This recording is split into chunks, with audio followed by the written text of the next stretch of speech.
but this is going to be a long one. Kind of like my sword. This one. This sword, because it's a long sword. Roll the thing. Roll the intro. So I have with me today my very first one-shot. Everything that's in this folder is the first one-shot that I ever made, the Brekendor event. Now I'm actually going to be redoing this and posting it for sale on my Ko-fi as a digital version. Maybe I'll sell the paperback version too, I'm not sure. But it needs some rework because this ended up being a little bit longer than just one session. In fact, every time I've run this with a group of more than 2 people, it always ends up taking 2 sessions to get through everything. I'm not sure what it is about that 1 or 2 extra people. You can't get through what's inside of this in a single session. But this had just about everything that you really wanted. It had combat, it had exploration, it had social interaction, it had the whole 9 yards. The only problem was that the area was a little too big, there was a little bit too much, and I wrote this over 6 years ago, so it was just too much for the players to investigate and for the dungeon master to have to deal with in a 4-hour session. So we're going to be going over what makes a good one-shot and how to keep a one-shot under 4 hours, or right at the 4-hour mark. One of the big problems with the Brekendor event is that whenever you were playing, there was too much to look at. It starts out with 3 different NPCs that you can talk to and you can get world lore from. Then you finally go into the manor area. There's a little bit of a combat encounter that ended up probably being way too powerful for level 1 characters, but it was meant to scare them into the building. Then once you're inside the first building, because this is a manor house, it has a whole guest house too, there was a lot going on. So there was more than 4 encounters. And I am a firm believer that there should only be an encounter every hour. Sure, you can have the players go ask somebody for information, they walk up to the guy, he gives them the information, they walk away. That's not really much of an encounter in my opinion. But with the Brekendor event, you had to go, there was 3 people who had world lore for you to interact with. You had to go and you had to talk to one person, some little old lady who was senile and looking for her missing cat. The cat was dead, and you know, that right there took almost 30 minutes for the players just to deal with the one lady. So, it would have been much better for me to give 2 people. One old lady who has no idea what's going on, and then second, a guy who will give them any relevant information. If the players ask anybody else, it's just going to lead them back to the same information that this guy knows. If they try to go to anybody else first, all it's going to do is have them directed, well, he knows more than I do. So everybody ends up to this guy, should take about an hour to get through, talking with the old lady, dealing with that guy, exploring the town. Now, once you got into the manor house, you couldn't get back out. Because this was a linear story, and I wasn't familiar with running a sandbox, once you're inside of the manor, you're stuck in. If you try to jump over the fence, you just end up right back inside of the manor grounds. If you try to dig a hole underneath, you just pop up right back on the other side. Didn't matter what you did, you were stuck in there. Now let me just stop you right there, because I already know what some of you guys are going to say in the comments. Actually, you're railroading. Stopping your players from doing things is railroading. First off, shut up. Second, it's not railroading. It is a linear story. There is only one option after they leave the town, and that is to go to the manor house. This isn't a sandbox campaign where they could go anywhere in the world. There's one town, there's 3 people that they could talk to, and 1 other place to go. If the players take more than a minute or 2 to get into the building, I decided that 4 shadows were going to attack them, 1 for each player. That is an insane challenge rating for level 1 characters. Honestly, I'm surprised nobody ever died in that first encounter.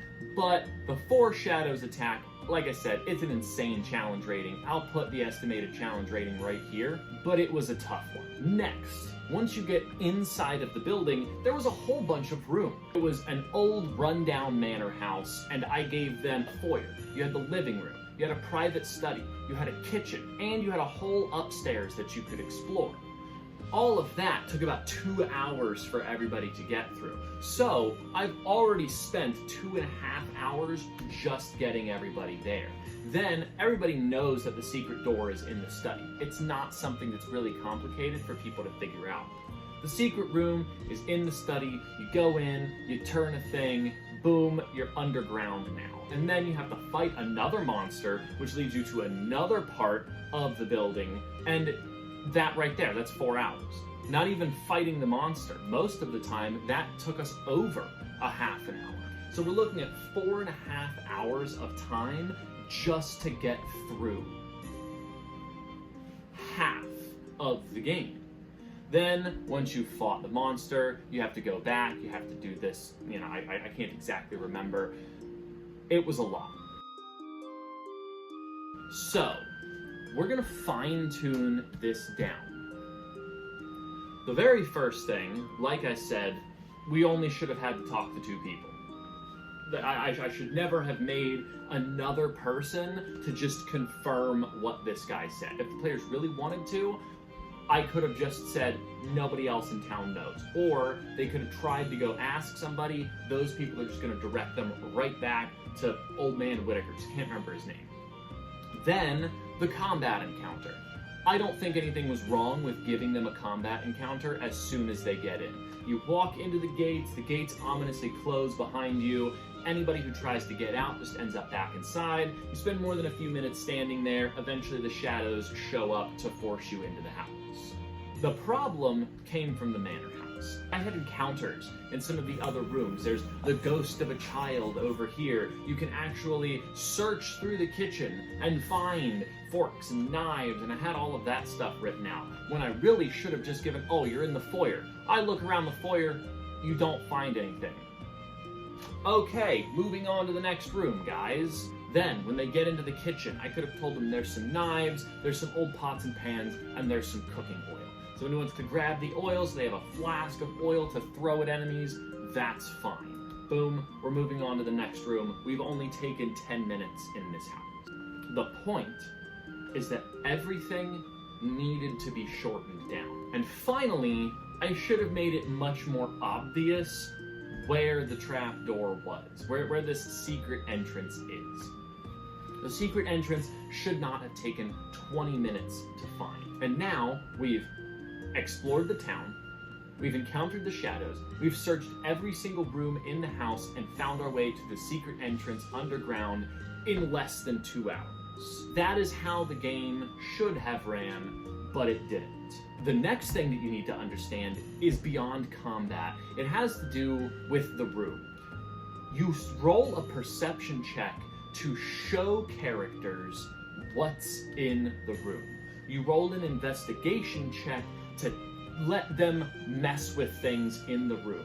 Do not hide important information behind a skill check. I made this exact mistake in this book. I was letting the secret thing hide behind a skill check. If the players are investigating the fireplace, they find it. Trust me. If you saw a mysterious fireplace, I guarantee if you're investigating it, you're going to be fiddling with stuff.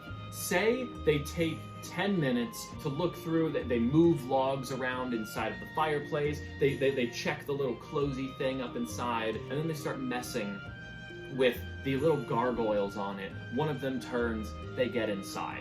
Now, we've gotten through the town, we've gotten into the manor grounds, we've fought the shadows, we're in the house and out of the house. It's been 2.5 hours. Now we can have our combat underground with our big scary monster to give more information. There's 4 of us, there's 1 monster. The monster should be down in about half an hour to 45 minutes. Unless the monster escapes somehow, we don't want this combat taking that long. we need to move through it. Give the monster some low hit points, some powerful attacks. Make your players use their resources in this fight, but make the fight go quickly. Lastly, we want the information for what's really going on to be easy to find at this point. We only have an hour of game time on average left. If you run your games for 4 hours, we've already gone through 3 hours with the town, the shadows, the house, finding the secret entrance, and fighting the monster. We only have an hour left. Now is the time to expediently run through. In the next room, you're gonna find all of the important information that you're gonna need. In that room, you're gonna find who's really behind everything, what was really going on, where the big bad evil guy is, and then you're going to fight him. Don't take a lot of extra time to get to that point, because then you're gonna be 6 hours into a 4-hour game. Finally, the big bad evil guy shouldn't hit extremely hard, but should be hard to kill. You got about 45 minutes of time to kill at this point. Go right ahead, take that 45 minutes. If things seem like they're going to be stretching longer than that, you're the dungeon master. Don't let it happen. That's all I have for today. If you liked this video and you'd like to help support the channel, please consider becoming a member of my Ko-fi or just donating over there. Or if you can't do that, just like, subscribe, and or share the video, or all three. Every little bit is going to help me do this more. I hope you guys have a great day, and I'll see you around the guild.